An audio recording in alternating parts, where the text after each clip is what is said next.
యక్షులతో ధ్రువ యుద్ధం. ఎస్, యక్షులతో ధ్రువుడి యుద్ధము. సో దాంట్లో మనం 17 వరకు ఫినిష్ చేసుకున్నాము. 1 నుంచి 2 చూస్తే ధ్రువుడికి ఎవరెవరితో పెళ్ళయింది అనేసి, వాళ్ళకి పిల్లలు ఎవరు పుట్టారు అనేది మనం తెలుసుకున్నాము. ఒకటి వచ్చేసి ప్రజాపతి వాళ్ళ కూతురుతో పెళ్ళవుతుంది, ఇద్దరు సంతానం పిల్లలు పుడతారు. రెండో భార్య వచ్చేసి వాయు యొక్క కూతురు ఇలా తోటి పెళ్ళవుతుంది. వాళ్ళకి వచ్చేసి ఉత్కల అను ఇంకొక అమ్మాయి, మంచి అందమైన అమ్మాయి పుడుతుంది అని మనం తెలుసుకున్నాము. అదయిన తర్వాత మనకి ఎప్పుడైతే ఆ ఆ, ఉత్తముడు ఉన్నాడో అతను వేటకి వెళ్ళడం, ఒక యక్షుడు అతన్ని చంపడము, ఆ అతన్ని ఎత్తుక్కుంటూ వాళ్ళ తల్లి వెళ్ళడము, అక్కడ అనుకోకుండా అడవిలో మంటలు రావడం మూలంగా ఆమె చనిపోవడము జరుగుతుంది. ఎప్పుడైతే ఈ వార్త అందిందో ధ్రువుడికి చాలా కోపం వస్తుంది. సో ఆ కోపం రావడం సబబే, ఎందుకంటే మనకి క్షత్రియులు అనే వాళ్ళకి అందరికీ న్యాయం చేకూర్చాలి కాబట్టి అన్యాయంగా చనిపోయాడు, ఆ చంపిన వాళ్ళకి శిక్ష విధించాలి కాబట్టి ఈయన కోపంతో రథం తీసుకొని అతను అలకాపురి వెళ్తాడు. అక్కడ వాళ్ళతో యుద్ధం మొదలు పెడతాడనమాట. అది మనకి మొత్తం వచ్చేసి అక్కడ 3 నుంచి 7 శ్లోకాల వరకు ఇది జరుగుతుంది.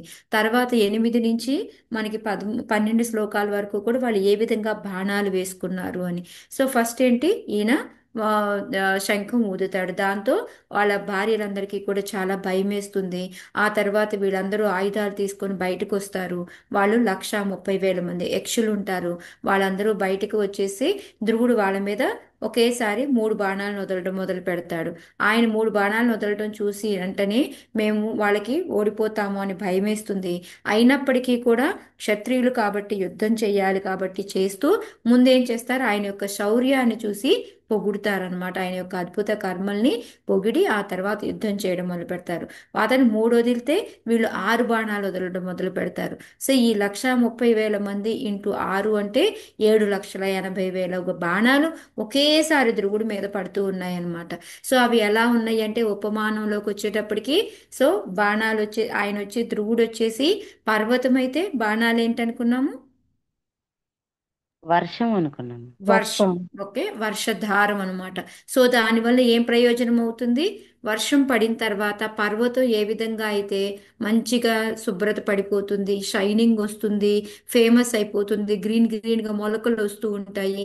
సేమ్ అదే విధంగా ధ్రువుడు కూడా ఏంటంటే ఇంకా ఇంకా అతని యొక్క శౌర్యాన్ని బయటికి తీసి ఇంకా నూతనోత్తేజంతో అతను ఫైట్ చేస్తాడు అనేసి మనకు ఆచార్యులు చెప్తున్నారనమాట. ఇంకోటి ధ్రువుడు సూర్యుడైతే అవన్నీ ఏంటి, కాంతి బాణాలన్నీ. మాత. కాంతి మాత. కాంతి, వెలుతురు. కాదు, కాదు. సముద్రం మాతాజీ. సముద్రం. సముద్రం అయిపోయింది కదా మీకు. పొగ. చుక్కలా మాతాజీ? చుక్కలు. అంటే ఆయన సూర్యుడైతే ఆ బాణాలన్నీ కూడా పొగలాగా అన్నమాట, పొగ మేఘాలు. మంచులాగా, ఎస్, పొగ మంచులాగా.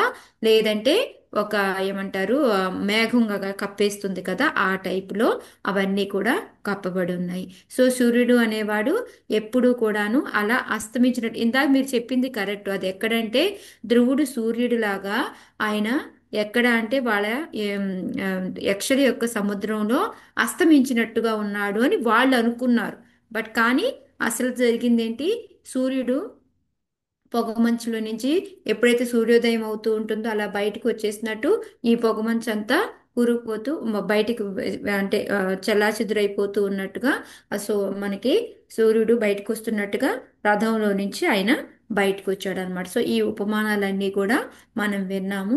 సో ఇప్పుడు మనకి ఏంటి అనేది మనం 18 నుంచి చూద్దాం. సో 18 నుంచి 21 వరకు ఏంటి అంటే వాళ్ళు ఈ యక్షులు ఎప్పుడైతే వాళ్ళకి దెబ్బలు తగులుతూ ఉంటాయో వాళ్ళు ఏం చేశారు అనేది మనం చూస్తామన్నమాట. నెక్స్ట్ 22 నుంచి 28 వరకు వాళ్ళు ఆ దెబ్బలు తగిలి పారిపోతారు, చనిపోయి ఎలా పడున్నారు ఏంటి అని చెప్తారనమాట. 22 నుంచి 28 వరకు ఏంటంటే వాళ్ళ మాయాజాలంతో వాళ్ళు ఏ విధంగా ధ్రువుని భయపెట్టాలి అని చూస్తారు అనేది తెలుసుకుంటాం అనమాట. అప్పుడు 29 30 శ్లోకాల్లో ఏం జరిగింది అనేది, ఎప్పుడైతే ధ్రువుడి మీద ఆ విధంగా భయపెట్టాలి అని వాళ్ళు చేసినప్పుడు మాయాజాలంతో ఫైట్ యుద్ధం చేస్తున్నప్పుడు అప్పుడు ఏం జరిగింది అనేది మనకి ఈ 2 శ్లోకాల్లో లాస్ట్లో అన్నమాట. సో ఈ రోజుకి ఇది మనం చూద్దాం. భల్లై సంచిత్యమానానాం శిరోభిశ్చారుకుండలైః ఊరుభిర్హేమతాలబ్ధైర్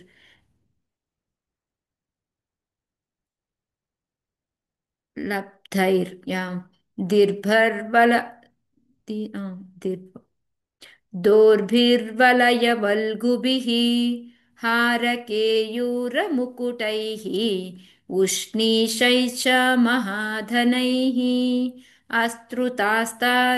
रणभुवो रेजूर्विरमनोहराः. చదవండి మాతాజీ గారు. నిన్న చదివిన వాళ్ళు కాకుండా కొత్త వాళ్ళు ట్రై చేయండి Mataji please. Hare Krishna Mata చదవను. Okay చదవండి. నేను మీరు చదవలేదు మాతాజీ? నేను అసలు క్లాస్కి రాలేదు మాత, ఓకే బయటకు సరే వెళ్ళి. గుడ్, అయితే చదవండి. హరే కృష్ణ. హరే కృష్ణ.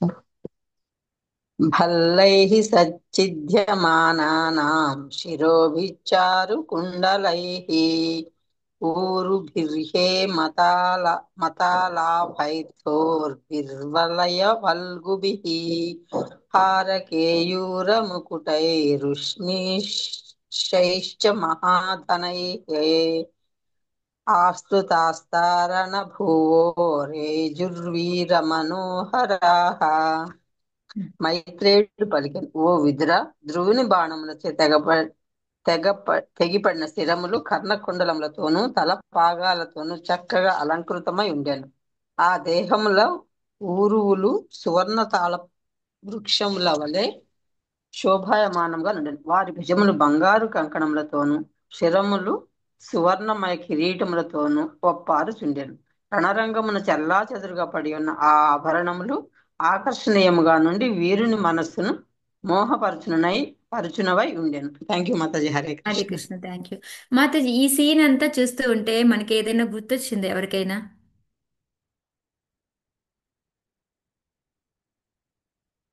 క్షేత్ర యుద్ధంలో కూడా అలాగే ఉంటుంది.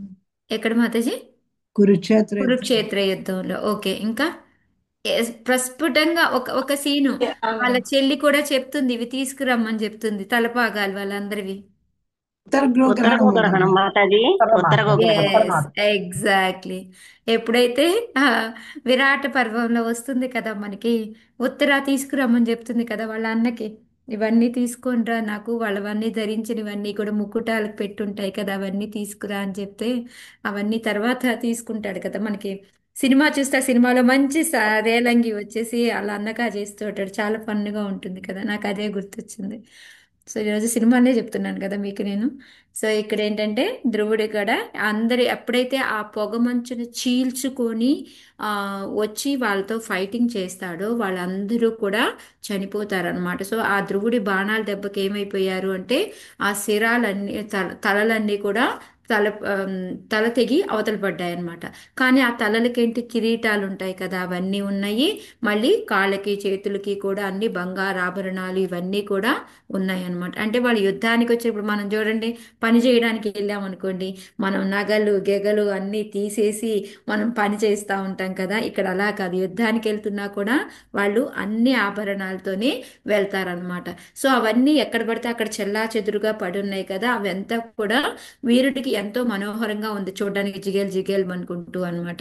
సో అది మనకి ఇక్కడ చెప్తూ ఉన్నారు. సో ఇక్కడ ప్రపాదుల వారు ఏంటంటే ఆ ఆ సైనికులందరూ కూడా ఈ విధంగా ధరించి ఉంటారు, అవి యుద్ధానికి వెళ్తున్నా కూడా వేసుకొని వెళ్తారు అని చెప్పేసి చెప్తున్నారు. కాకపోతే ఎప్పుడైతే ఓడిపోతారో ఆ శత్రుపక్షం వాళ్ళు ఎవరైతే విన్ అవుతారో వాళ్ళందరూ ఏంటంటే వీటిని కూడా తీసుకెళ్ళొచ్చు అనమాట వాళ్ళకి. సో అది ఇక్కడ ఒక లాభకరమైన అవకాశం అని చెప్పి చెప్తూ ఉన్నారు అనమాట. हातावशिष्टायतरे रणाजिरा द्रक्षो गणाक्षत्रियवर्यसायकैः प्रायो विवृक्ना वयया विदुद्रुवुः मुग्धेन्द्रविक्रीडितयूथपायिव. చదవండి మాతాజీ. హరే కృష్ణ. స్వర్ణ మాత చదవండి. హతావశిష్టయుతరే రణాజిరా ద్రక్షో గణాః క్షత్రియ పర్యసాయకై ప్రాయో వివృక్ష వయావ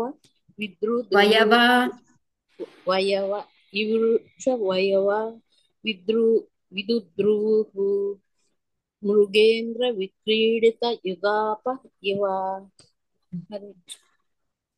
చావగా మిగిలిన యక్షులు అగు ధ్రువుని బాణములచే వికలాంగులై సింహం చే ఓడిపోయిన ఏనుగుల వలె పారిపోసాగిరి. అదే Krishna. So thank you Mataji. కొంతమంది ఏంటి తలలు తెగి పడిపోయినాయి. కొంతమందికి ఏంటంటే గాయాలు తగిలినాయి అనమాట.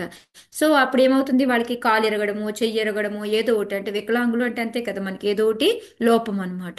సో ఆ వికలాంగుల్లాగా అయిపోయి ఇంకేం చేస్తున్నారు, అక్కడ ఉండలేక వాళ్ళందరూ కూడా పారిపోతున్నారు అనమాట అక్కడి నుంచి.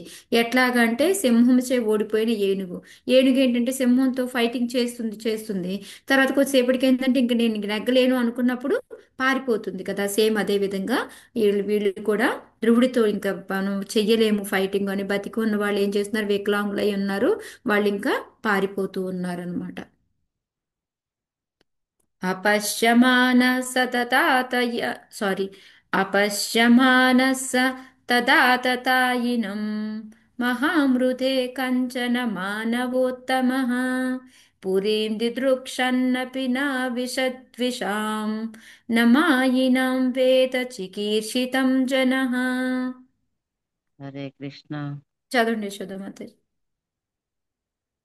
తపస్యమానః స తథా తదాయినం మహామృదే కంచన మానవోత్తమః పురీం దిదుక్షన్నపి నా విశ్వద్విషాం నమాయినాం వేద చికీర్షితం జనాః. హరే కృష్ణ.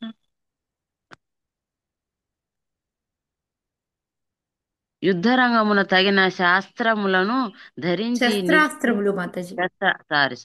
శస్త్రాస్త్రములను ధరించి నిలిచిన ఒక శత్రువీరుడు కూడా మానవ శ్రేష్ఠుడగు ధ్రువునకు కనబడలేదు. అంతటా అతడు అలకాపురిని చూడగోరినను మాయామయులగు యక్షుల పన్నాగములను ఎవ్వరును తెలుసుకొనజాలరు అని మనస్సులో తలచాను. హరే కృష్ణ మాత. హరే కృష్ణ. థ్యాంక్ యూ మాతాజీ. ప్రణామం. ప్రణామం మాతాజీ. సో ఇక్కడ ఏం చెప్తున్నారు, యుద్ధ రంగంలో ఇందాకంతా కొంతమంది ఏమో తలలు తెగి పడిపోయి ఉన్నాయి, కొంతమంది వచ్చేసి వికలాంగులు అయిపోయి పారిపోతూ ఉన్నారు.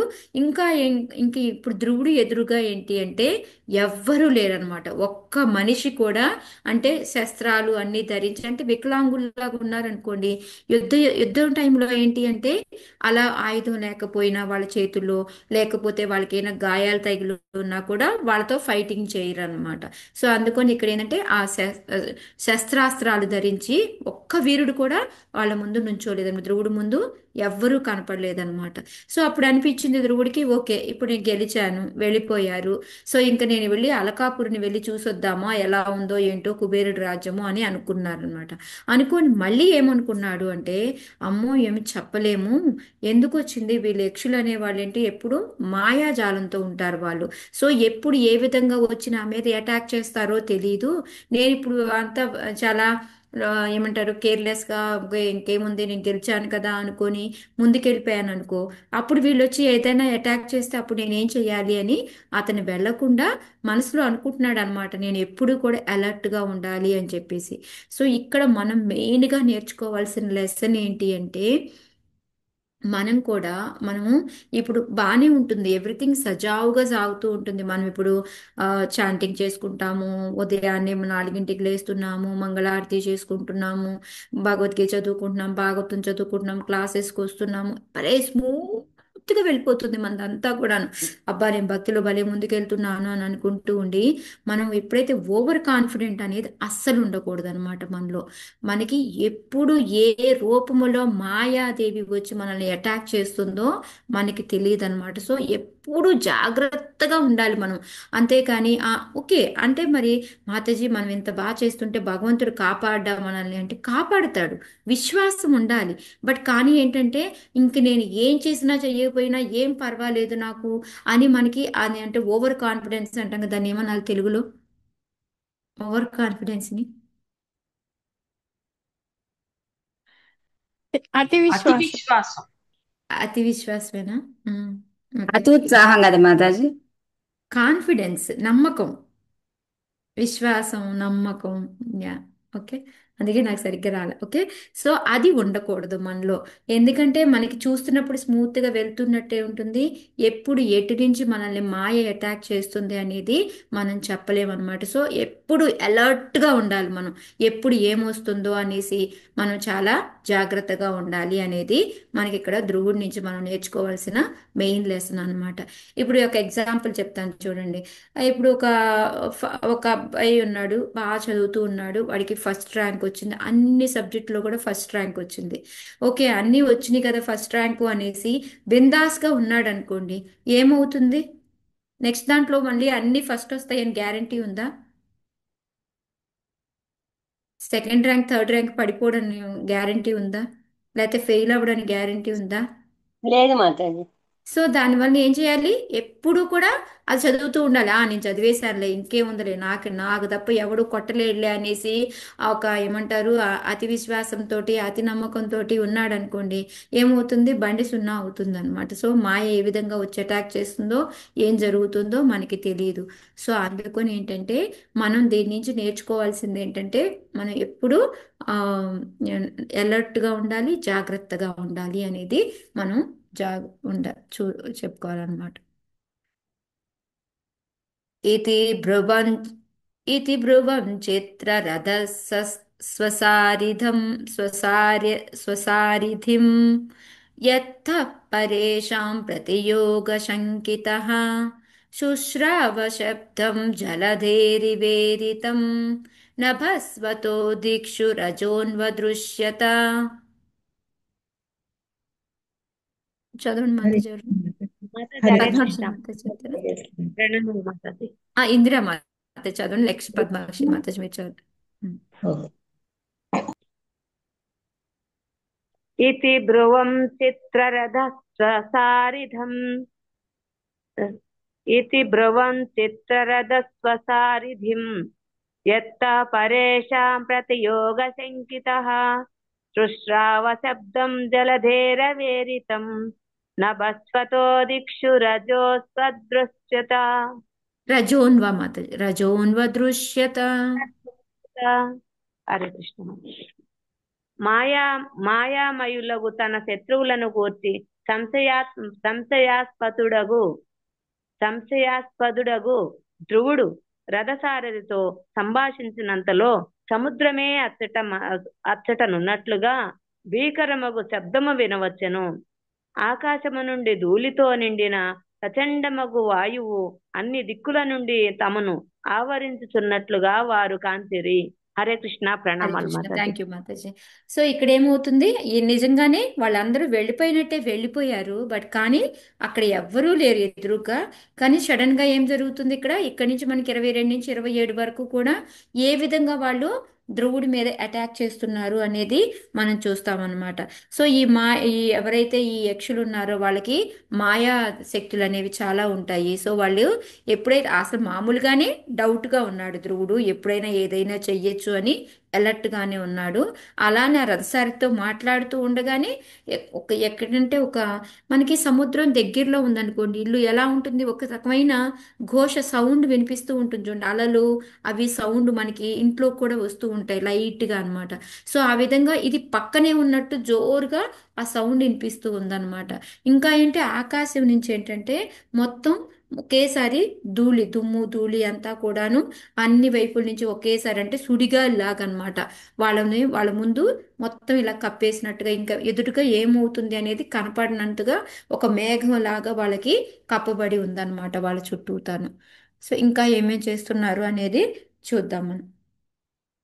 క్షణేనాచాదితం వ్యోమ ఘనానీకేన సర్వతః విస్ఫరత్తాడితా దిక్షు త్రాసయత్సనయుత్నునా. పద్మాక్షి మాత చదవండి. హరే కృష్ణ. క్షణేనాచ్ఛాదితం వ్యోమా ఘనానీకేన సర్వతః విస్ఫురత్తడితా దిక్షు త్రాసయత్స్తన ఇత్నునా.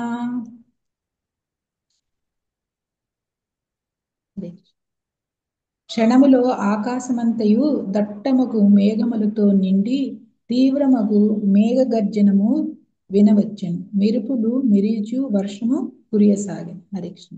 హరే కృష్ణ. సో అక్కడ ఏంటంటే ఒక పెద్ద మేఘం అనమాట, ఆకాశం అంతా కలిపి కూడా ఒకే మేఘం లాగా తయారైందనమాట. ఆ మేఘంలో నుంచి ఏంటి ఒకటే మనకి ఉరుములు మెరుపులు వస్తాయి చూడండి మేఘాలు. సో ఆ విధంగా గర్జన లాగా సౌండ్ లాగా వస్తూ ఉందన్నమాట. ఇంకా అదే కాకుండా ఆ సౌండ్ మధ్యలో నుంచి విపరీతంగా వర్షం కురుస్తుందన్నమాట. నార్మల్గా వర్షం అంటే మనకేంటి నీళ్లు కదా పడతాయి. బట్ ఇప్పటికి వచ్చే ఈ వర్షంలో ఏంటంటే నీళ్లు కాదు, ఏమేమి ఉన్నాయి అనేది మనకి 24 శ్లోకాల్లో చెప్తున్నారనమాట. సో ఇక్కడ ఏంటి ఆల్మోస్ట్ మనకి సుడిగాలి లాగా గాలి వస్తుంది, మనకి ఒక పక్క నుంచి విపరీతమైన వర్షం పడుతుంది, ఒక సముద్రం లాంటి పూర్ణ సౌండ్ వస్తుంది. ఎదురుగా వాళ్ళకి ఏమీ కూడా కనపడకుండా మొత్తం ధూళి దుమ్ముతోటి ఆవరించిపోయి ఉందన్నమాట. సో ఇప్పుడు వర్షంలో ఏమొస్తున్నాయి అనేది ఇప్పుడు చూద్దాం. వవృషు రుధిరౌగాస్పృక్ పూయ విన్మూత్రమేధసః నిపేదుర్గాగనాదస్య కబంధాన్యగ్రతో నఘ. హరే కృష్ణ. ప్రణవ్ చదవండి గీతా మాతాజీ. వవృషోరుధిరౌఘాస్పృశు భూయ ఉన్మూర్తమేధసః నిపేతుర్గగనాదస్య కబంధాన్యగ్రతో నఘ. ఓ పాపరహితుడు విదుర, ఈ వ- ఈ వర్షం నందు రక్తము, శ్లేషము, చీము, మలము, మూత్రము, మేధస్సు వంటివి ధ్రువుడి ఎదుట కురియసాగును. కలలు లేని మొండెములు ఆకాశం నుండి క్రింద పడినవి. Hare Krishna. Thank you Hare Krishna. Thank you మాతాజీ. సో ఇక్కడ ఏంటంటే విదురుడికి మైత్రేయుడు చెప్తున్నాడు అనమాట, ఆ వర్షంలోంచి నీళ్లు కాదు కారుతుంది, ఏంటిది రక్తం వస్తుంది, చీము వస్తుంది, మలము మూత్రము ఇలాంటివన్నీ కూడాను. మనము తిన్న తర్వాత ఈ శ్లేషం అంటాం కదా మనం, ఒక్కొక్కసారి చూడండి జలుబు అది చేసినప్పుడు ఉమ్ముతూ ఉంటాం కదా శ్లేషం. సో అది ఇవన్నీ కూడాను అందులోంచి వర్షం లాగా పడుతూ ఉన్నాయి అన్నమాట. సో అంత మేధస్సు వంటివి అంటే ఆ ఎంత ధ్రువుడు ఎంత మేధస్సు కలిగివాడు, అతని ముందు ఈ విధంగా ఇవన్నీ కూడా పడుతూ ఉన్నాయి అన్నమాట. ఇంకా వాటితో పాటు ఇంకా ఏంటి అంటే ఇందాక మనం చెప్పుకున్నాం చూడండి తలలు తెగిపడి ఉన్నాయి అనేసి, అవన్నీ కూడా మళ్ళీ పైనుంచి కింద పడడం మొదలు పెడుతున్నాయి అన్నమాట.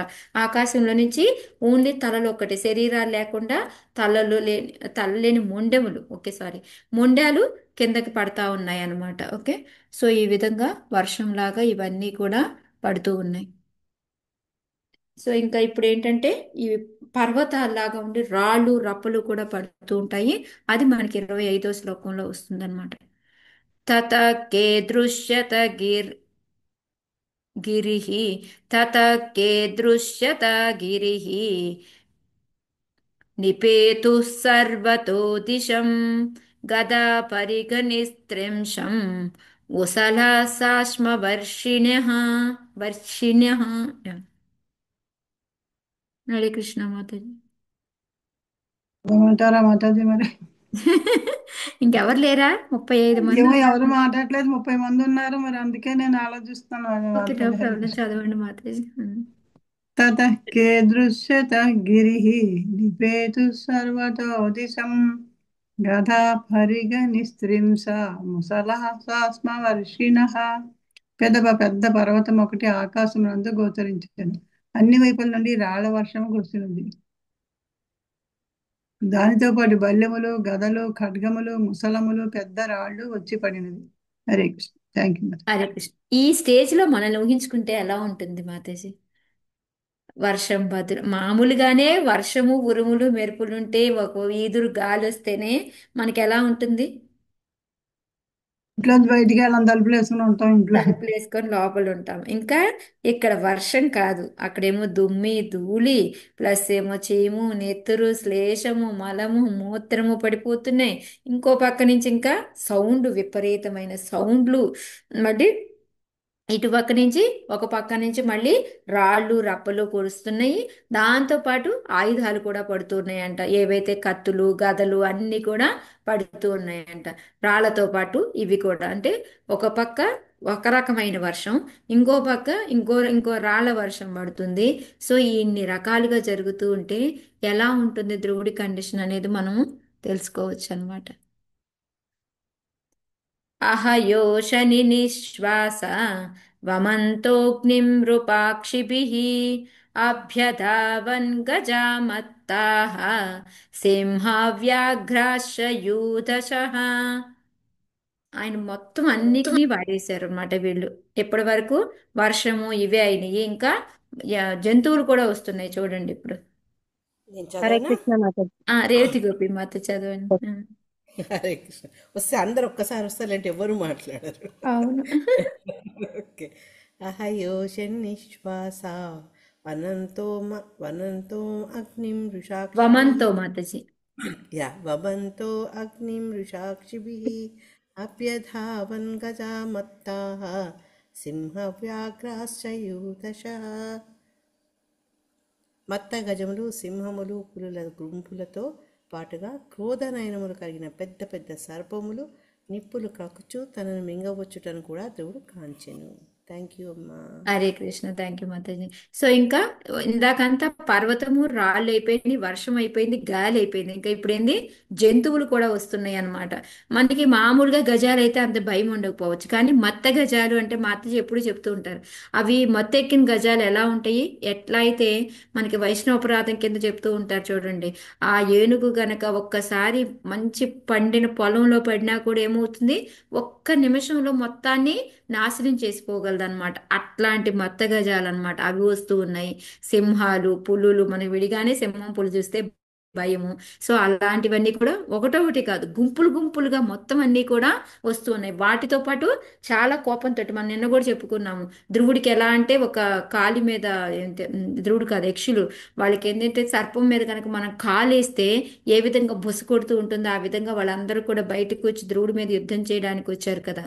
అదే విధంగా ఇక్కడ ఏంటంటే పెద్ద పెద్ద కళ్ళేసుకొని కోపంతో నిప్పులు కక్కుచు ఆ సర్పాలన్నీ కూడా, ఇది ఎక్కువగా ఎక్కడంటే ప్రళయం టైంలో ఈ సర్పాలన్నీ కూడా వదులుతూ ఉంటాయి అన్నమాట, అగ్నిని బయటికి వదులుతూ ఉంటాయి అన్నమాట. సో ఆ విధంగా దాని ధ్రువుడిని మింగడానికి తను ముందుకు వస్తున్నట్టుగా అనిపిస్తూ ఉందన్నమాట. ఇదంతా నిజమంటారా భ్రమ? హాయ్ మాతాజీ. మాయ. ఒక మాయ మాతాజీ. మాయే, బట్ రాక్షస కానీ మాయ అది నిజంగానే మన ముందు భయపెట్టేలాగే నిజంగానే జరుగుతూ ఉంటుంది. కనిపిస్తుంటుంది. ఉమ్. సముద్రవూర్మిర్మీమః ప్లావయన్ సర్వతో భువం ఆసస ఆససాద మహాప్రాదః కల్పాంత ఇవ భీషణః. ఇందాకెవరో చదువుతున్నారు మాతాజీ గారు. మాతాజీ నేను హరే చదువుతాను. కృష్ణ. ఒక్క నిమిషం మాతాజీ నాగేంద్రిక హరే కృష్ణ మాతాజీ, మాతాజీ. ఇంకెవరు మాతాజీ? హరే కృష్ణ మాతాజీ. నేనే మాతాజీ. సుధీర మాతాజీ మీరు చదవండి, తర్వాత మాతాజీ మీరు చదువురు నాగచంద్రిక మాతాజీ. సముద్రవూర్మిభిర్భిమః ప్లావయన్ సర్వతో భువం ఆససాదామః హ్రాదః కల్పాంత ఇవ భీషణః. పిమ్మట ప్రపంచ ప్రళయ సమయమా అన్నట్లు ఉత్తుంగ తరంగములతో భీకరమగు సముద్రము భీషణముగా గర్జించుచు అతని ఎదుటకు వచ్చెను. Hare Krishna Hare Mataji. Thank you thank you Mataji. Mataji. So ఇప్పుడు వచ్చేసి మనం ఇందాక చెప్పుకున్నాం, ఎందుకంటే ప్రళయం టైంలో కూడా ఈ ఆ ఏంటి పాములు వదలడము, గాలి రావడము, లేకపోతే వర్షము పొడవడము, ఇదంతా ప్రళయానికి ముందు జరిగేది అనమాట. సో ఆల్మోస్ట్ ధ్రువుడికి కూడా అలాగే అనిపిస్తుంది. ఎలా అంటే ప్రళయ సమయంలో ఉన్నట్టుగా అతనికి అనిపిస్తూ ఉంది. ఇందాక కూడా చెప్పారు, సముద్రం ఒక ఒక రకమైన ఘోషలాగా ఆయనకి వినపడుతూ ఉంది సౌండ్. ఇప్పుడు ఇంకా అది ఇంకా ఎక్కువైపోయింది అనమాట. ఇంకా చాలా మనకి చెప్తుంటారు కదా, అమావాస్య అప్పుడు, పౌర్ణమి అప్పుడా, అమావాస్య అప్పుడా మాతాజీ ఎక్కువ అలలు వచ్చి సౌండ్ ఎక్కువ వస్తూ ఉంటుంది హోరు అని. రెండు రెండిటికి మాతాజీ. రెండిప్పుడు అప్పుడునా? ఓకే. రెండిటికి. రెండిటికినా? ఓకే. సో ఆ విధంగా అక్కడ ఎక్కువగా అరుస్తున్నట్టుగా సౌండ్ కూడా ఎక్కువగా అతనికి కనిపిస్తూ ఉందన్నమాట. ఇంకా సముద్రం ముందు ముందుకి ఇంకా ఇంకా ఆయన మీదకి వస్తున్నట్టుగా కూడా అనిపిస్తూ ఉంది. సో 28 తోటి వాళ్ళు చేసే మాయాజాలం దంతా కూడా అయిపోతుంది. సో లాస్ట్ ఒక ఏవం విధాన్యనేకాని త్రాసనాన్యా మనస్వినాం ససృజిస్తిగ్మగతయా ఆసుర్యా మాయయాసురాః. మాతాజీ. ఏవం విధాన్యనేకాని రాసనాన్యమనస్వినాం ససృజుస్తిగ్మగతయా ఆసూర్య మాయయాసురాః. యక్షులు స్వభావరీత్యా అతి క్రూరులు. తమ ఆసురీ మాయచే వారు వివేకహీనుని భయపెట్టగల పెక్కు వింతలను సృష్టించగలరు. Hare Krishna. Thank you. Hare Krishna. Thank you మాత. సో మనం ముందే చెప్పుకున్నాము, యక్షులు ఒక్కొక్కసారి మంచిగా బిహేవ్ చేస్తారు, ఒక్కొక్కసారి అతి క్రూరంగా కూడా వాళ్ళు చేస్తూ ఉంటారు అని చెప్పేసి చెప్పుకున్నాం మనం యక్షుల గురించి చెప్పుకున్నప్పుడు నిన్న క్లాస్లో. సేమ్ అలాగే ఇక్కడ ఏంటంటే వాళ్ళు స్వభావం అతి క్రూరంగా ఉందన్నమాట వాళ్ళు. సో వాళ్ళకి ఏంటంటే ఈ రాక్షసుల కిందే లెక్కేస్తాం వీళ్ళని కూడా. సో ఆసురి మాయ ఏదైతే ఉందో రాక్షస మాయతోటి వాళ్ళు ఈ విధంగా భయపెడుతూ ఉన్నారనమాట.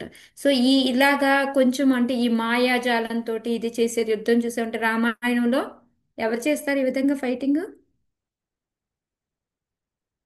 మాయలాగా ఎక్కడ ఉన్నట్టు అక్కడ లేనట్టు. ఇంద్రజిత్ కదా మాతాజీ? ఇంద్రజిత్, కరెక్ట్. హరిత సుబాహులు కూడా చేస్తారు. సరే, మరీచా స్వభావాలు అయితే మరీ దారుణంలే, అది ఎక్కువ. ఇప్పుడు యజ్ఞం అప్పుడు అట్లానే ఇవన్నీ పోస్తూ ఉంటారు వర్షంలాగా. కరెక్ట్, వాళ్ళతో ఇది పోల్చొచ్చు. ఎందుకంటే వాళ్ళ దానికోసమే, వాళ్ళని చంపడం కోసమే కదా రాముడు పాపం వస్తాడు అంత చిన్న వయసులో. ఓకే. ధ్రువే ప్రయుక్త మసురైస్తాం మాయామతి దుస్తరాం నిశమ్య తస్య మునయః సమాసంసన్ సమాగతాః. హరే కృష్ణ మాతాజీ. రాధమాత చదవండి. ధ్రువే ప్రయుక్తామాసురైస్తాం మాయామతి దుస్తరాం నిశమ్య తస్య మునయః సమాసంసన్ సమాగతాః.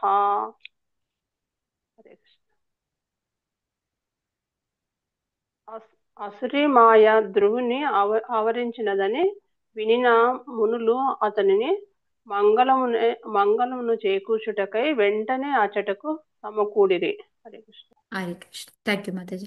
సో ఇక్కడ ఏంటంటే ఎప్పుడైతే ఈ మునులు అక్కడ ఉండే వాళ్ళందరూ కూడా, ఈ మునులు అంటే ఎవరు? వీళ్ళు కూడా భక్తులు అనమాట, భగవంతుడి యొక్క భక్తులే. సో వాళ్ళకి ఏంటంటే ఈ విధంగా ఈ ఆసురి మాయ అనేది ధ్రువుడిని ఆవరించింది అని తెలిసిందనమాట. తెలిసి వెంటనే అతనికి మంచి చెయ్యాలి అని చెప్పి వెంటనే అక్కడికి వచ్చారనమాట. వచ్చి సో అంటే అక్కడికి వచ్చారు అంటే ఏంటి, వాళ్ళ యొక్క సత్సంగాన్ని ఇస్తూ ఉన్నారు. ఇచ్చి ఇంకా ఏం చెప్తున్నారు, ఆయనకి ధైర్యంకి ఏం చెయ్యాలి అనేది, అంటే ఈ మాయాజాలం నుంచి బయటపడాలి అంటే నువ్వు ఏం చేయాలి అనేది చెప్పడానికి వాళ్ళు వచ్చారనమాట. సో ఇది కూడా మనకి ఒక లెసన్ అనమాట. ఎప్పుడైనా సరే మనకి ఏదైనా ప్రాబ్లమ్స్ వచ్చాయి అంటే, ఇప్పుడు అనుకుంటాం మాయ మనల్ని ఎప్పుడైనా ఏ విధంగా అటాక్ చేయొచ్చు అనేసి, మనకి ఈ ఎలా అయితే వీళ్ళు ఆసురి మాయతోటి వీళ్ళు ఎలా చేస్తూ ఉన్నారో యక్షులు, సేమ్ అదే విధంగా మనకు కూడా మాయా ప్రభావం వల్ల మనకి అనేక రకాలైన ఇబ్బందులు ఏవో ఒకటి రావచ్చు. సో వచ్చినప్పుడు మనం చేయాల్సిన పని ఏంటి, మనము సత్సంగం తీసుకోవాలి. ఎప్పుడైతే ఆ సత్సంగం ద్వారా ఏమవుతుంది అంటే వాళ్ళు మనకి గైడెన్స్ ఇస్తారు, వాళ్ళు మనకి ఉపదేశిస్తారనమాట. వాళ్ళ యొక్క ఏమంటారు సందేశం ద్వారా, వాళ్ళ యొక్క ప్రోత్సాహంతో మనము చాంటింగ్, భగవంతుడిని నామస్మరణ చేసుకోవడం, భగవంతుడిని తలుచుకోవడం అవి చేసి దాని నుంచి మనం ఉపశమనాన్ని పొందొచ్చు అనమాట. సేమ్ అదే ఇప్పుడు వాళ్ళు ఏం చెప్తున్నారు అనేది మనం ఇందులో చూద్దాం. మునయవూచుః ఔతాన. హరే కృష్ణ. ఔతానపాద భగవాంస్తవ శారంగధన్వా దేవక్షిణోత్వ వనతార్తి హరో విపక్షాన్ యన్నామధేయమభిదాయ నిశమ్య చాద్ధా లోకోంజసా తరతి దుస్తరమంగమృత్యుం. హరే కృష్ణ మాతాజీ. లాస్ట్ లో కారణం చదవండి. హరే కృష్ణ మాతాజీ. హరే శశి మాత చదవండి. మునయోచుః ఔత్థానపాద భగవాంస్తవ సాంగధన్వా దేవక్షిణోత్వా వనతాస్తి హరో విపక్షాన్ యన్నామధేయమభిధాయ నిశమ్య చద్ధా లోకోంజసౌ తరతి దుస్తరమింగమృత్యుం. అనువాదం. జై శ్రీల ప్రభుపాద. ఓ ఉత్తాన మునులెట్లు పలికిరి, ఓ ఉత్తానపాద నందన ధ్రువ, భక్తార్తి హరుడగు భగవానుడు సారంగధన్వుడు కరెక్టేనా మాతాజీ? అంతే అంతే కరెక్టే. ఆ. నీ శత్రువులను సంహరించుగాక. పవిత్రమగు భగవన్నామము ఆ భగవానుని ఎంతటి శక్తివంతమైనది కనుక ఆ పవిత్ర నామమును కీర్తించుటచే శ్రవణం చేయుటచే జనులు భయంకరమగు మృత్యువు నుండి పూర్తిగా రక్షణ పొందుదురు. భక్తుడు ఆ విధంగా రక్షింపబడగలడు. థ్యాంక్ యూ మాతాజీ. Hare Krishna. Hare Krishna, thank you. So ఇప్పుడు వాళ్ళు వచ్చి ఏం చెప్పారు? ఓ ఉత్తానపాద నందన, మనకి తెలుసు వాళ్ళ తండ్రి కాబట్టి, ఉత్తానపాదుడి కొడుకు కాబట్టి ఉత్తానపాద నందన అని ధ్రువుడ అనేసి అడిగారు. ఇంకోటి భగవంతుడి యొక్క నామం ఏంటి? భక్తార్తి హరుడగు, అంటే భక్తుడి యొక్క ఆర్తి అంటే ప్రాబ్లమ్స్ ఏముంటాయో దాన్ని హరించేవాడు కాబట్టి అతన్ని భక్తార్తి హరుడగు అని చెప్పేసి చెప్తున్నారనమాట. అలాంటి భగవంతుడు అతనేంటి ఆ ఆ, మనకి ఆయుధం శారం వేసుకొని ఉంటాడు కాబట్టి మనకి విష్ణు సహస్రనామంలో అన్నిట్లో కూడా వస్తూ ఉంటుంది కదా, మనకి అది తెలుసు. సో అందుకని ఏం చెప్తున్నాడంటే నీ శత్రువులు సంహరించుగాక. ఏదైతే మాయాజాలంతో వాళ్ళంతా కూడా చేస్తూ ఉన్నారో దాన్ని అంతటినీ కూడా భగవంతుడే సంహరించగలడు అని చెప్పేసి చెప్తూ ఉన్నారు. దానికి నువ్వేం చేయాలి అంటే పవిత్రమగు భగవన్నామం, అంటే భగవన్నామం అనేది ఎంత శక్తి అనేది చెప్తున్నారనమాట. అది భగవంతుడితోటి సమానం. మనకి ఎప్పుడు మాతాజీ మేము అందరం చెప్పేదే, మనం అందరం కూడా ఎక్కడ విన్నా కూడా భగవంతుడికి భగవంతుడి యొక్క నామానికి ఏదైనా తేడా ఉందా? లేదు మాతాజీ. నో లేదు. మాతాజీ లేదు. సో భగవంతుడు ఎంత శక్తిమంతుడో అంతే శక్తి భగవన్ నామానికి కూడా ఉంటుందన్నమాట. సో అలాగే అందుకొని ఆ భగవంతుడి యొక్క నామాన్ని కీర్తించడం, శ్రవణం చేయడం చేస్తే మనకి మెయిన్గా మనకి భయంకరమైంది ఏంటి ప్రాబ్లం? మనకి మృత్యు, జన్మ మృత్యు జరా వ్యాధి. సో ఆ మృత్యు నుండి కూడా మనకి రక్షణ అనేది దొరుకుతుంది. అందుకొని నువ్వు చేయాల్సిన పని ఏంటి అంటే నారాయణ మంత్రం జపిస్తూ నారాయణ అస్త్రాన్ని బయటికి తీయి అని చెప్పేసి వాళ్ళు గుర్తు చేస్తూ ఉన్నారనమాట. సో నువ్వు ఎలాగూ భక్తుడివి, నిన్ను భగవంతుడు ఎలాగూ కాపాడతాడు. నువ్వు చేయాల్సింది ఏంటయ్యా అంటే నువ్వు ఇప్పుడు నారాయణ మంత్రాన్ని జపిస్తూ నారాయణాస్త్రాన్ని వదులు. ఆ నారాయణాస్త్రం దెబ్బకి ఈ మాయ అంతా కూడా పటాపంచలైపోతుంది. భగవంతుడు నిన్ను రక్షిస్తాడు. అందుకని భక్తుడు ఎప్పుడు కూడా ఏ విధంగా రక్షింపబడతాడు అంటే భగవంతుడి యొక్క నామం చేయడం వలన. ఆ భగవంతుడి యొక్క నామాన్ని కీర్తించడం కానీ శ్రవణం కానీ చేయడం మూలంగా మనకి మృత్యువు లాంటి దాని నుంచి కూడా మనం బయటపడగలుగుతాము అనేసి ఇక్కడ మునులు చెప్తూ ఉన్నారనమాట. సో అలాగే మనకు కూడా ఏంటి అంటే అనేక రకాలైన ప్రాబ్లమ్స్ వస్తూ ఉంటాయి. సో ఈ ప్రాబ్లమ్స్ వచ్చినప్పుడు మనం చేయాల్సింది ఏంటి? సత్సంగం. సత్సంగంలో వాళ్ళు మనకి గురువులు కానీ, శిక్షా గురువులు కానీ, దీక్షా గురువులు కానీ, వీళ్ళు ఎవరైతే ఉంటారో వాళ్ళ యొక్క వాళ్ళు ఏం చెప్తారో వినేసి ఆ దానిని మనం భగవంతుడి యొక్క నామాన్ని వాళ్ళ యొక్క అసోసియేషన్లో చేస్తే ఇంకా బెస్ట్.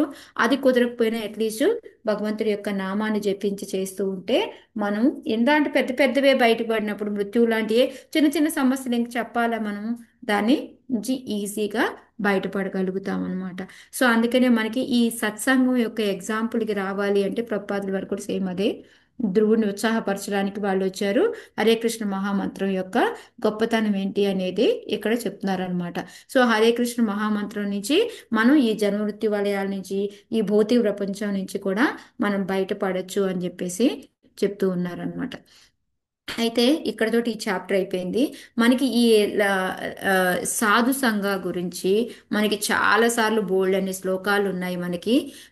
ఇంకోటి వచ్చేసి మనకి ఒకటి శ్లోక వచ్చేసి ఈ 4th చాప్టర్లోనే ప్రచేతాస్ చెప్తారనమాట. ఎప్పుడైతే భగవంతుడు ప్రత్యక్షం అవుతాడో భగవంతుడిని మీకేం కావాలి అని అడిగితే వాళ్ళు ఏం కోరుకుతారు అంటే తొలయామ నవేనాపి న స్వర్గం నా పునర్భవం భగవత్ సంగస్య మత్యానాం కిముతాశిష అనేసి వాళ్ళు అడుగుతారనమాట. అంటే మాకు ఇప్పుడు ఒక తులాభారం లాగా పెట్టామనుకోండి, తొలయామ లవానాపి అంటే చిన్న సత్సంగం, ఎంతో చిన్న కొంచెం సేపు అయినా సరే వాళ్ళతో మనము అసోసియేట్ అయి ఉన్నాం అనుకోండి, సత్సంగం చేసుకొని ఉన్నాం అనుకోండి, ఇటువైపు వచ్చేసి మనకి స్వర్గంలోని ఆనందాలు లేకపోతే నా పునర్భవం మనకంటే మోక్షం ఇవ్వడాలు లాంటివి కానీ కనుక పెట్టి చూసాము అంటే ఏది ఎక్కువ చూస్తుంది అంటే ఇది నథింగ్ అన్నమాట. ఈ స్వర్గం కానీ సుఖం కానీ లేకపోతే మోక్షం కానీ ఇదంతా కూడా ఏమీ లేదు.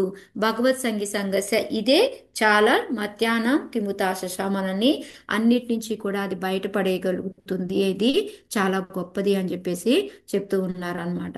మళ్ళీ చైతన్య చరితామృతో లవమాత్ర సాధు సంఘాది శ్లోక ఉంటుంది. మళ్ళీ నెక్స్ట్ మనకి ఇప్పుడు మనకి ధ్రువుడు మహారాజే మీకు గుర్తుందా? మనకి 9th చాప్టర్లో 11th శ్లోక వస్తుంది. ఎవరికైనా గుర్తుందా? ఏమడుగుతాడు ఆయన? నాకేమేమని అడుగుతాడు?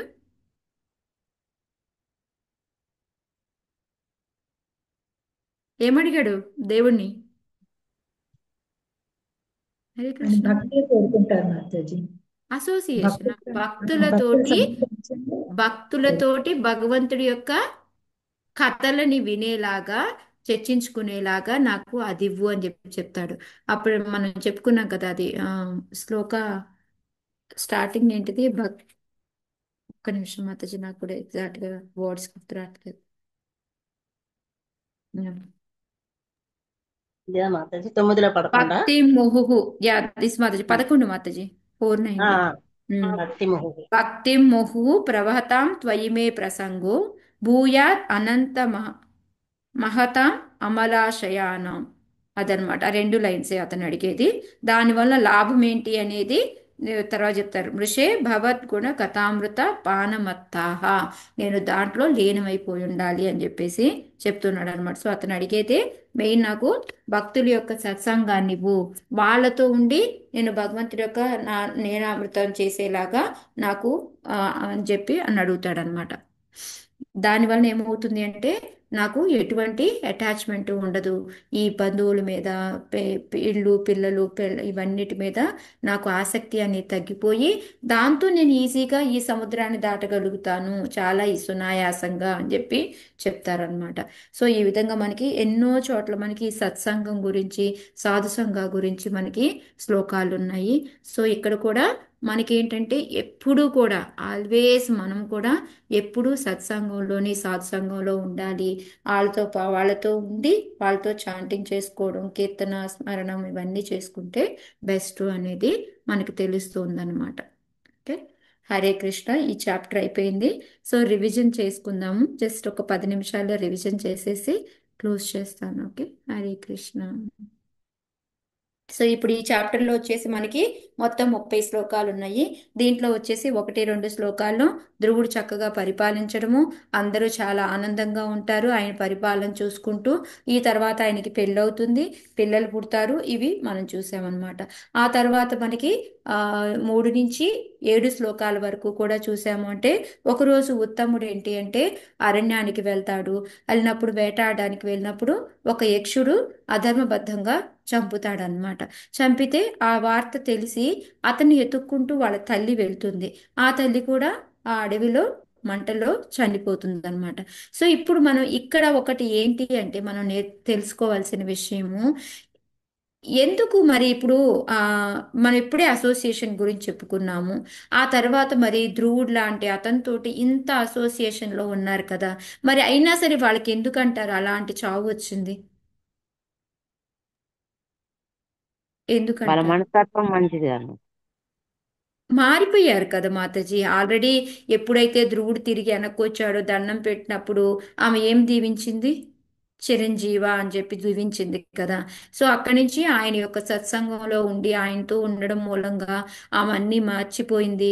అతని మీద ఏమంటారు, ఇంతకుముందు తనకి గర్వము అహంకారము ఇవన్నీ ఉండేవి. దానివల్ల ఆమెకి ఆ విధంగా మాట్లాడింది. కానీ ఎప్పుడైతే ధ్రువుడి యొక్కది తెలుసుకుందో అప్పటి నుంచి ఆమె మారిపోయి చక్కగా ఇంకా ఎంతో ప్రీతితోటి అతనితో పాటే ఉండడం మొదలుపెట్టింది. కానీ మరి ఎందుకు జరిగిందంటారు ఇది? వాళ్ళ కర్మ కర్మ ఫలితం మాతాజీ, వల్ల మాతాజీ. పోయిన జన్మల కర్మాలు మాతాజీ, కర్మలు. ఓకే, మరి మనం మృత్యువు నుంచి కూడా బయటపడచ్చు అని చెప్పి ఇప్పుడే కదా మనం అసోసియేషన్ లో ఉంటే అని నేర్చుకున్నాము.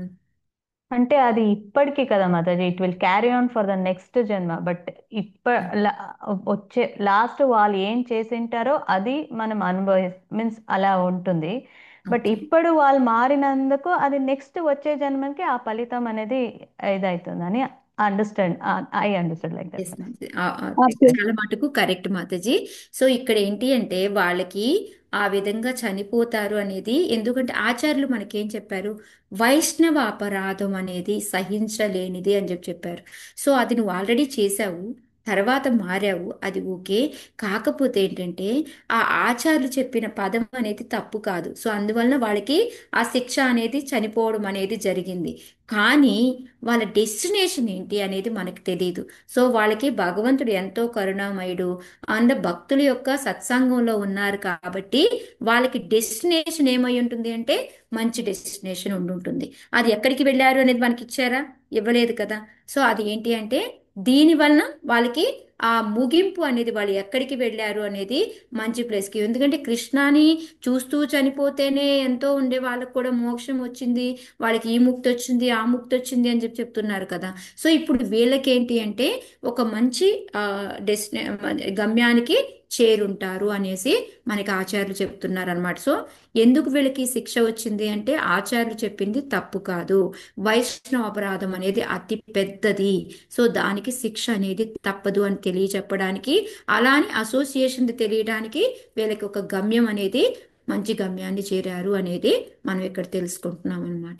ఇంకోటి, ధ్రువుడు లాంటి ఒక మంచి భక్తుడితోటి ఉండడం మూలంగా ఉత్తముడు కానీ మళ్ళీ సురీచి కానీ ఎంత మార్పు వచ్చింది అంటే వాళ్ళలో. ఒకప్పుడు నువ్వు చచ్చిపో అనే వాళ్ళు ఇప్పుడు నిన్ను చక్కగా ఎన్నో రోజులు జీవించు అనేసి ఆ విధంగా వాళ్ళలో అంత మార్పు వచ్చింది అంటే అది సత్సంగం యొక్క మహిమ అనేది. భక్తులతో ఉంటే మనలో కూడా ఎటువంటి చెడు గుణాలు ఉన్నా, ఆ బ్యాడ్ థాట్స్ ఉన్నా, లేకపోతే ఎవరికైనా ఏమైనా చెడు చేయాలని ఇంటెన్షన్ లాంటివి ఉన్నా, ఇవన్నీ కూడా నెమ్మది నెమ్మదిగా మనలో పోతూ ఉంటాయి అని చెప్పేసి చెప్తూ ఉన్నారనమాట. అది ఒక ఎగ్జాంపుల్ మనకి ఈ ధ్రువుడి ద్వారా మనకి తెలుసుకుంటాం అనమాట. సో ఆ తర్వాత ఈ ధ్రువుడికి కోపం వస్తుంది ఎప్పుడైతే, ఎందుకంటే మరి ఇక్కడ మరి ధ్రువుడికి ఎంత కోపం రావడానికి ఏంటి మనం అక్కడ నేర్చుకోవాల్సిన లెసన్ అంటే, ఒక భక్తుడికి ఎటువంటి ఎమోషన్స్ ఫీలింగ్స్ లేకుండా ఒక బండరాతిలాగా ఉంటాడు అనేది కరెక్ట్ కాదు. ఎప్పుడు కూడా భక్తులకు కూడా ఉంటాయి, ఒక ఏమంటారు అస్సలు లేకుండా ఏమీ ఉండవు. కాకపోతే ఏంటంటే ఎవరైనా వాళ్ళ డియర్ వాళ్ళకి ఏంటంటే వాళ్ళకు చాలా దగ్గరగా ఉన్న వాళ్ళకి ఏదైనా ప్రాబ్లం ఏదైనా సంభవించినప్పుడు ఆటోమేటిక్గా ఆ కోపాన్ని అనేది చూపిస్తారు, ఆ ఫీలింగ్ అనేది చూపిస్తారు. సో ఈ విధంగా ధ్రువుడికి కోపం రావడం అనేది సబబే. ఇంకో విషయంలో ఏంటి అంటే, ఒకటి అది బండరాతి కాదు, ఫీలింగ్స్ ఉంటాయి అని ఒకటి. రెండోది వచ్చేసి మెయిన్గా ఆయన ఒక క్షత్రియుడు కాబట్టి, ఒక రాజు అన్యాయంగా చంపారు కాబట్టి వాళ్ళకి న్యాయం చేసేలాగా వాళ్ళకి శిక్ష విధించాలి కాబట్టి దానికోసం ఆయన ఫైటింగ్కి వెళ్ళాడు. సో ఈ కోపం చూపించిన తీరు కరెక్టే అని చెప్పడానికి ఈ రెండు ఎగ్జాంపుల్స్ తీసుకుంటాం అనమాట. అయితే సేమ్ ఇదే విధంగా మనకి భాగవతంలో ముందు ముందు కూడా అంతకుముందు ఫస్ట్ బిఫోర్ కూడా మనం చూస్తున్నాం. ఎప్పుడైతే అభిమన్యు చనిపోతాడో అప్పుడు అర్జునుడు ఏ ఫీలింగు చూపించడా? మరి అర్జునుడు గొప్పగా ఇది కదా, గొప్ప భక్తుడు కదా, అర్జునుడు చూపిస్తాడా లేదా? కోపం చూపించి ఏం చేస్తాడు వెంటనే? చూపిస్తాడు మాతాజీ. అతను అదే చూపించి సాయంత్రం అయ్యే లోపల జయద్రథుని చంపేస్తాడు, ఇమీడియట్ గా వచ్చి అతన్ని చంపుతాడు అనమాట. సేమ్ మళ్ళీ పంచపాండవుల్ని అశ్వత్థామ చంపేస్తాడు కదా, అప్పుడు చంపినప్పుడు అర్జునుడు మళ్ళీ ద్రౌపది ఇద్దరూ కూడా వాళ్ళు బాధపడతారు.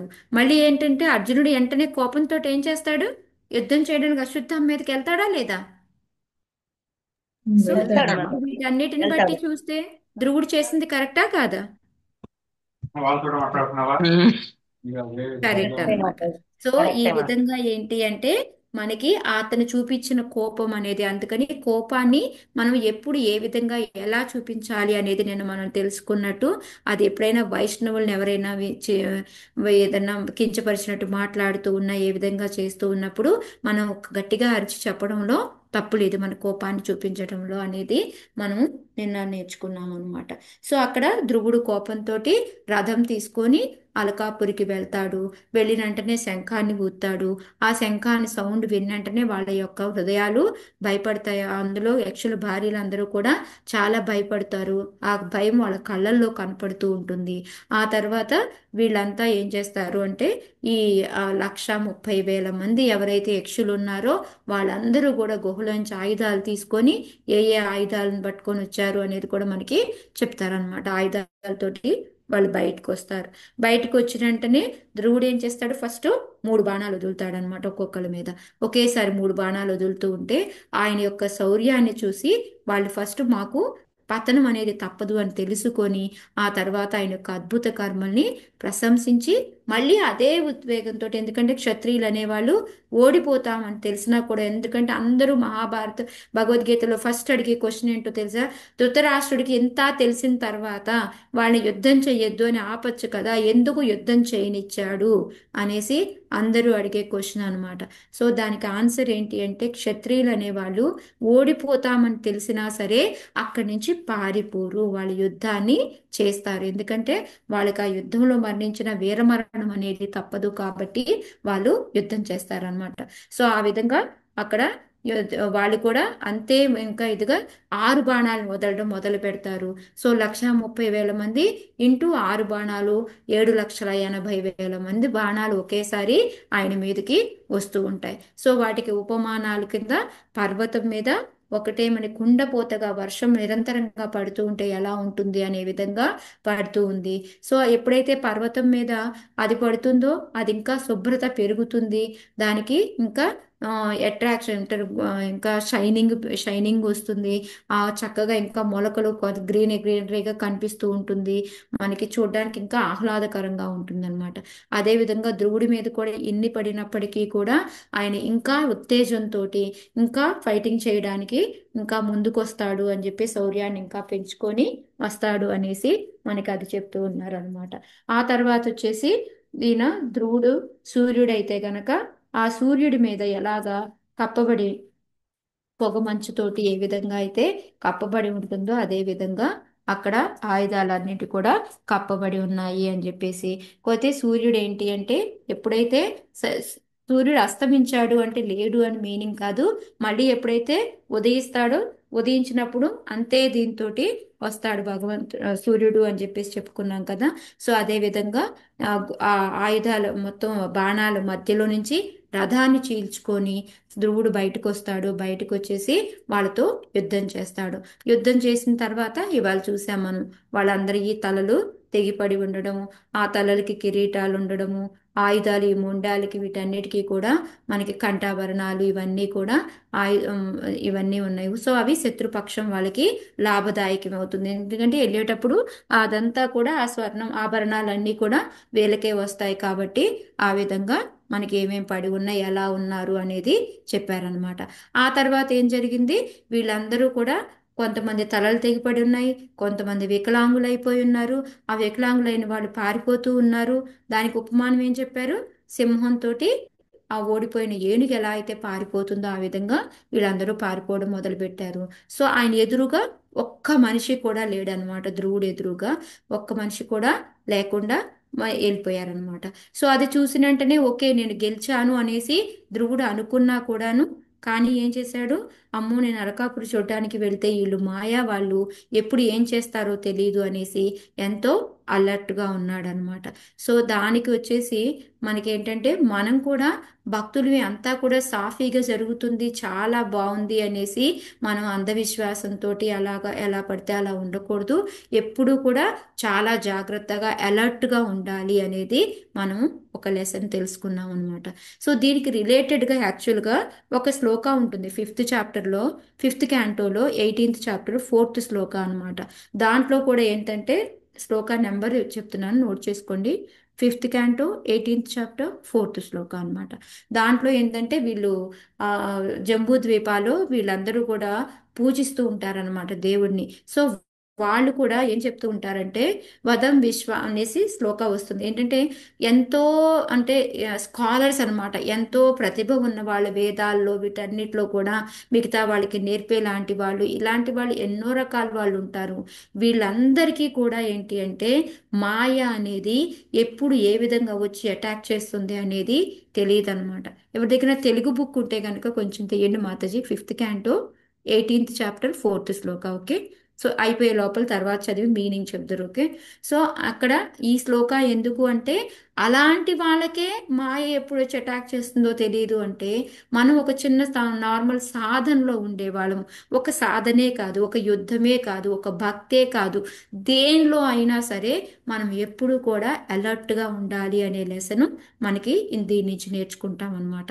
ఆ తర్వాత వాళ్ళందరూ ఏ విధంగా మాయా వర్షాన్ని కురిపించారు అనేది, ఆకాశంలో నుంచి రాళ్ళు పడేయడం, ఆయుధాలు పడేయడం, మళ్ళీ ఒక పెద్ద ఎదురుగా ఏంటంటే దుమ్ము ధూళితోటి ఒక పొరలాగా కప్పేయడం, సముద్రం నుంచి ఘోషలాగా రావడం, ఒక పెద్ద పర్వతంలాగా రాళ్ళు ఆయుధాలు పడిపోవడం, వర్షం లాగా వచ్చేసి మనకి చీము నెత్తురు మలము మూత్రము ఇవన్నీ పడేయడం, మళ్ళీ ఆకాశంలో నుంచి మొండాలు తలలేని మొండాలు కింద పడిపోవడం, మళ్ళీ ఎదురుగా వచ్చేసి మత్త గజాలు సింహాలు పులులు, లేకపోతే ఒక మంట అగ్ని వదులుతున్న పాములు ఆయన మీదకి వస్తున్నట్టు రావడము, ఇవన్నీ చూస్తూ ఆయనంతా కూడాను మాయతో అంతా కప్పబడి ఉందన్నమాట. ఆ విషయం ఎప్పుడైతే మునులకు తెలిసిందో ఆ మునులంతా కూడా వచ్చి ధ్రువుడికి చెప్తున్నారనమాట, భగవంతుడి యొక్క నామంకి మించిన శక్తి ఇంకేమీ లేదు, భగవంతుడి యొక్క నామంతో మనం జన్మ మృత్యుల నుంచి కూడా మనం బయటపడచ్చు, భక్తుల్ని రక్షిస్తాడు భగవంతుడు,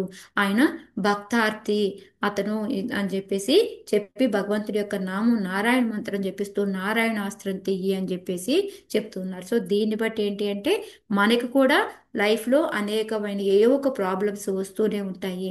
ఇలాంటి మాయతో జరిగే ప్రాబ్లమ్స్ ఎన్నో మనకి వస్తూ ఉంటాయి. వాటన్నిటి నుంచి బయటపడాలి అంటే మనం సాధుసంగా సత్సంగంలో ఉండి వాళ్ళు ఏదైతే మనకి అడ్వైస్ చేస్తారో, ఏదైతే సందేశం ఇస్తారో దాన్ని మనము భగవంతుడి యొక్క నామాన్ని జపిస్తూ వాళ్ళ ప్రోత్సాహంతో మనం ఈ సమస్యల నుంచి బయటపడచ్చు అనేది నేర్చుకున్నాం అన్నమాట. హరే కృష్ణ. హరే కృష్ణ మాతాజీ, బుక్ తీసుకొని చదవమంటారా? చదవండి మాతాజీ. వదంతి విశ్వం కవయస్మనస్మరం పశ్యంతి సాధ్యాత్మవిదో విపశ్చితః తథాపి ముహ్యంతి తవాజమాయయా సువిస్మితం కృత్యమజం నతోస్మితం. ఓ అర్జుడా, ఆధ్యాత్మిక జ్ఞాన సంపన్నులకు వేదవేదులు ఇతర తార్కికులు తత్వవేత్తల వలె ఈ భౌతిక జగత్తు నిక్కముగా నశ్వరమని ఎరిగి ఉందురు. ఈ ప్రపంచం యొక్క వాస్తవమైన స్థితిని సమాధి యందు అనుభూతమనర్చుకొనిన వారే అదే సత్యమును వారు ప్రచారము కావించుడు. అయినను కొన్ని మార్లు నీ మాయచే వారు మోహితులగుచుందురు. ఇదియే నీ అద్భుతముకు లీల. కనుకనే నీ మాయ మహాద్భుతమని నేను ఎరిగి ఉన్నాను. అట్టి నీకు నా నమస్సులు. సో భగవంతుడికి ప్రే చేస్తున్నారు, నీ మాయ ఎంత గొప్పది, అది ఎంత ఆల్రెడీ బాగా చదివి నిష్ణాతులయ్యి ఈ భౌతిక ప్రపంచం ఎలా ఉంటుంది అన్నీ తెలిసినా సరే ఒక్కోసారి ఈ మాయలో పడిపోతూ ఉంటారు. సో అలాంటి వాళ్ళకే ఆ పరిస్థితి అయితే మనలాంటి వాళ్ళకి ఏంటి? సో అందుకని మనం ఎప్పుడు కూడా సత్సంగంలో ఉంటూ భగవంతుడి యొక్క నామం చేసుకుంటూ ఉండాలి అనేది తెలుసుకోండి. జాగ్రత్తగా అలర్ట్గా ఉండాలి. హరే కృష్ణ.